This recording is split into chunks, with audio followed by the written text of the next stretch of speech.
Pour moi, mes frères, je ne suis pas venu à vous avec les discours de la sagesse. Ma parole et ma prédication n'ont pas consisté dans les discours persuasifs de la sagesse.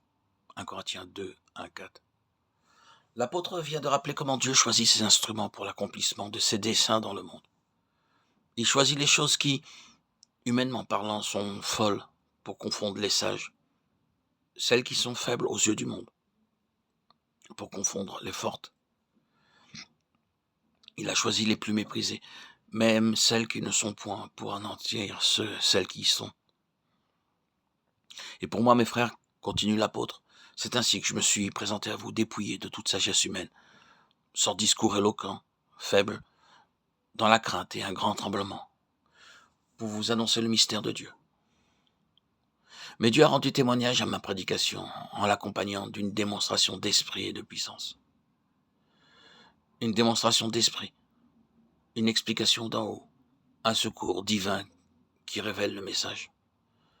Si la prédication de la croix n'est pas accompagnée de cette illumination intérieure, de cette puissance de conviction de l'esprit, elle reste incompréhensible pour la raison seule qui se détourne et se donne à un autre évangile.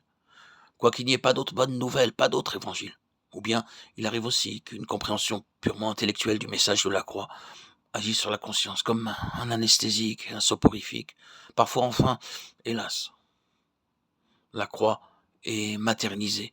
On adore le symbole extérieur. Le message ne transforme pas, ne pénètre pas, ne s'empare pas de la vie. L'adversaire sait assez qu'il peut garder les âmes en sa dépendance sans couvert du signe de la croix, aussi longtemps que l'illumination intérieure de l'esprit n'a pas révélé toutes les profondeurs et les richesses du message. L'adversaire triomphe sous couvert du symbole de la croix. Il n'est pas nécessaire que celui qui prêche la croix recourt aux paroles persuasives de l'éloquence, de la sagesse humaine, pour que la puissance de Dieu se manifeste et rende cette prédication féconde. Au contraire, l'apôtre nous avertit que ceux-ci voileraient le message, le cacheraient. Christ m'a envoyé pour annoncer l'évangile, non avec les discours de la sagesse, de peur que sa croix ne soit rendue inutile. 1 Corinthiens 1, 17. Cela expliquerait-il pourquoi chez tant d'individus, la connaissance de la croix de Christ reste inutile, sans fruit, sans provoquer la transformation de la vie.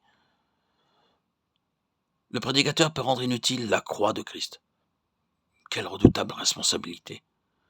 Le Fils de Dieu a livré son âme à la mort pour le salut éternel des hommes.